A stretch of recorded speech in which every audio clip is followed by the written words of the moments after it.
Okay, so a lot of the issues that we've talked about that were created by industrialization and immigration, there are going to be people who try to address these issues.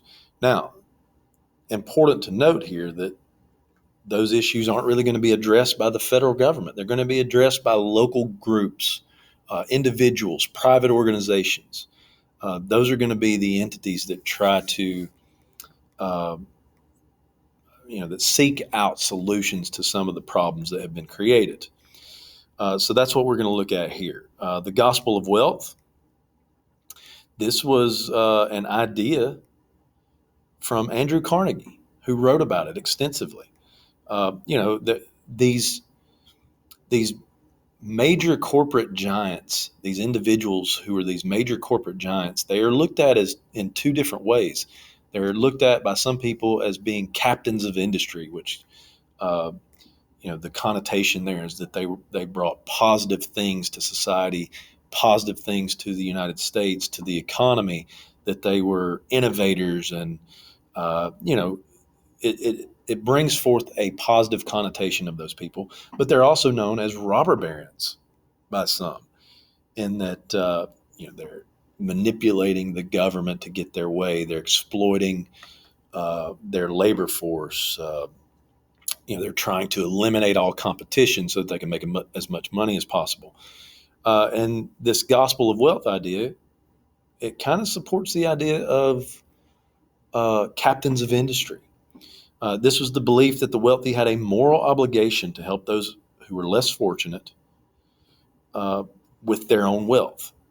And Andrew Carnegie believed in this, and in fact, he gave away quite a bit of his wealth by the end of his life. He helped to build libraries and schools, and all kinds of different things. He was very uh, giving in his nature, and he believed that people who were wealthy had a duty to do that. Then you have settlement houses. This is sort of a local movement. It sought to relieve urban poverty and provide assistance to immigrants. Jane Addams is the most famous uh, organizer of this settlement house movement. She had Hull House in Chicago. They would provide education opportunities. They would provide daycare, help find housing, all kinds of different things. And again, it's just a private organization, and she was just a regular person who was trying to help create change and fix some of the problems that she saw in society. The social gospel movement challenged the dominant corporate ethic, the idea that Christians had a responsibility to deal with urban poverty, that churches needed to be involved and to help alleviate some of this poverty that was taking place or that existed in these cities. And then you have other movements like the socialist movement. They're challenging just the overall idea of capitalism.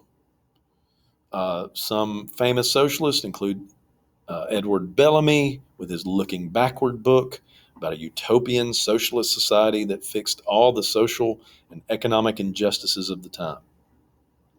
And uh, a lot of these efforts are going to uh, sort of push the federal government to act, and they will lead to the progressive movement, as will the Populist Party of the 1890s and into the early 1900s. So they're going to have an impact not only on people in these local communities, but also eventually it is going to force the federal government to act as well.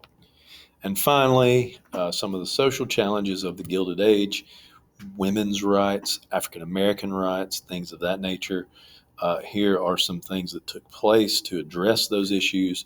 You've got the National American Women's Suffrage Association, who sought to secure the right to vote for women. Elizabeth Cady Stanton, Carrie Chapman Catt, they are a part of this movement. For African Americans, you're going to have many different African American leaders. One of the most famous is Booker T. Washington. He was not an advocate necessarily for political rights to begin with. He believed that African Americans should acquire skills, that they should develop their own skills so that they are economically able to support themselves and be economically independent, and then they can advocate for their political rights. And that's basically his philosophy here. And he created the Tuskegee Institute to help to create an environment in which that would be the case, a technical institute where African Americans could learn skills for survival in the economy.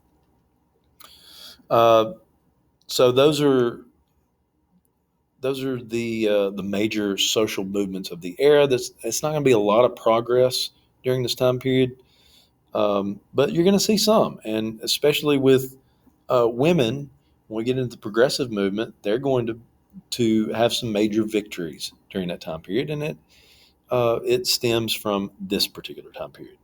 And that's it for Unit 6. Make sure that you are reading the American Yawp, chapters 16, 17, and 18. Your test will be on those chapters and this video and this lecture.